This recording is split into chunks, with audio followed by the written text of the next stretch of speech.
Donnie and Dolly, the team is supported by ableauctions.ca. Closing your business? We can help.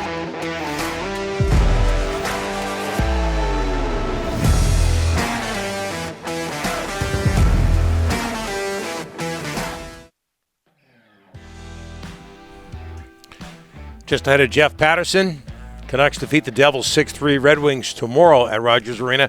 All of our guests, including Jeff today, are brought to you by the Alberni Power and Marine RPM Group, located in Port Alberni. Alberni Power and Marine is one of Vancouver Island's most trusted boat dealerships, the largest Mercury Marine dealership in Canada. Their service team just won for a fourth straight year a CSI, Customer Satisfaction Index score, above the national average. That's satisfaction with two S's, not five. Make your appointment today for the 2022 boating season at albernipowermarine.com as we bring in from Sekeres and Price and the Rink-wide podcast, Jeff Paterson. How are you, sir?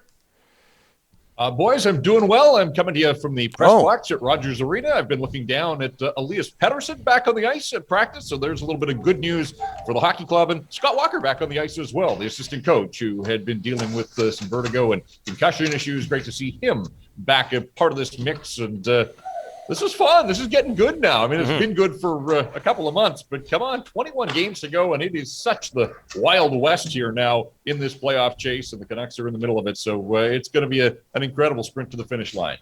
Blue jersey for Paterson. So, Jeff, your experience, do we expect him to play against Detroit? I would say based on what we've seen here in the early goings of practice, that this is all positive development, that Bruce Boudreau had said ahead of the New Jersey game that he didn't think this was a long-term thing. Of course, I think we heard that last year, and then Paterson missed the final 30 games. So it's good to see him back at practice. We'll have to hopefully hear from him after practice, perhaps a morning skate tomorrow. But this all looks on like a logical progression that would have him back in the lineup against the Red Wings. Bo Horvat, Jeff, last night, 2 goals, 1 assist, all sorts of positive stats surrounding his play recently, especially on home ice. What is the captain doing right these days? Yeah, well, look, I'm glad you brought him up because it was a couple of weeks ago that I was one of the people in this market that said I expected a little bit more from the captain, that I felt Elias Paterson had taken a ton of heat in the first half of the season. Brock Besser was getting his share as well, and it kind of felt like the captain was skating a little bit and not getting that same attention in a market like this one. And I was coming from a position that I just expected more. We've seen him perform at a high level. You think back to his bubble performance, certainly, but just at other steps in his career. And I thought he had gone a little bit quiet. And I recognized that he had been in COVID protocol. And then there was the All-Star break, and it really was stop and starts for his season. And I think hard to get in any kind of groove. His 8 games out of the COVID protocol, he had 3 points. And I think it's fair to expect a little bit more. Well, he has delivered in a big way. He has absolutely stepped up his performance, taken it to another level. Great to see. It's good for him. He's scoring on the power play. He's scoring at even strength. Last night gets the massive shorthanded goal. And for a team who's had penalty killing issues so much of this season, to not just kill off that penalty, but to turn the table and score a shorty in that fashion, it is terrific to see. And again, I think I'm not asking Alex Chason to score twice a night here and get on any kind of run, because I don't think that at this stage of his career, he's capable. I do think that Bo Horvat has been capable throughout. I just thought he went through a little bit of a rough patch, but the captain seems like he's back in a big way now, and it's terrific to see. Jeff, the trade deadline 5 days away. They're 1 point out of the playoffs, the wild card.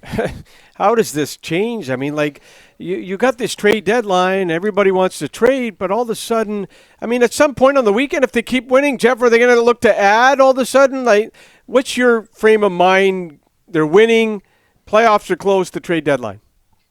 Yeah, for the longest time, Rick, I was in that camp that firmly believed that we were going to see significant change despite all of the success under Bruce Boudreau, that I just felt that this was an opportunity that Rutherford and Alvin were brought in to make changes because what had been here wasn't working. And now, like, I don't see how you could make, undergo major surgery. That's like, it.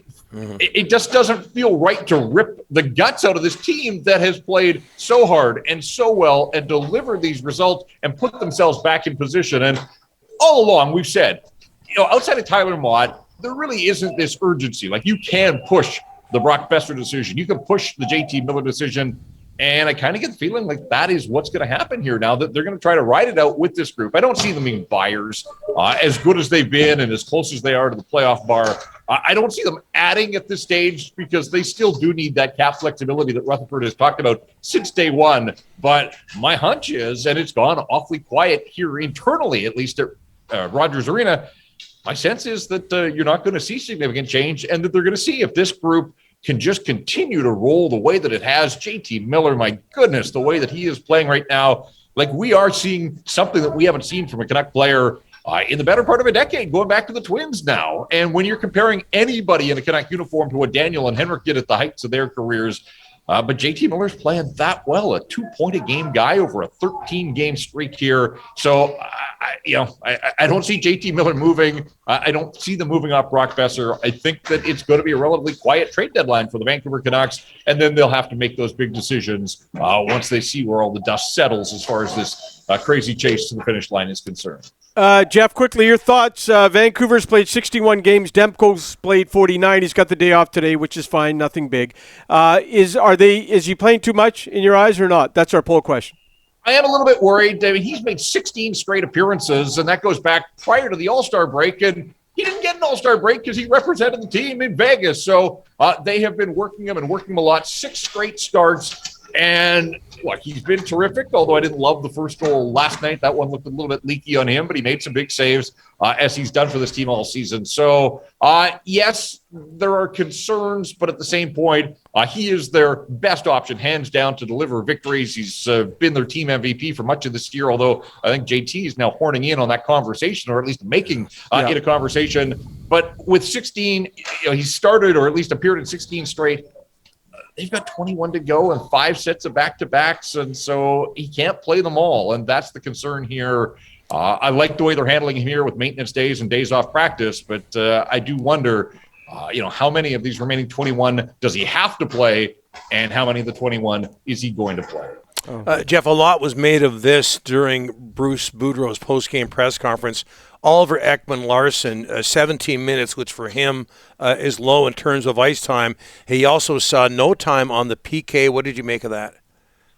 Well, it just tells you that they love what they've seen from Quinn Hughes. Like, we've seen a changing of the guard here, that Quinn Hughes, rounding out his game, has taken on that responsibility and for the most part has been an achiever, as he's been in every other area of the game that he's played here in the National Hockey League. And so, is it a concern for OEL? I mean, obviously you're paying this guy a ton, and if he's going to be reduced essentially to just a 5-on-5 player, that's a massive ticket. But I think you have to look at it as a positive in that Quinn Hughes has taken on this challenge.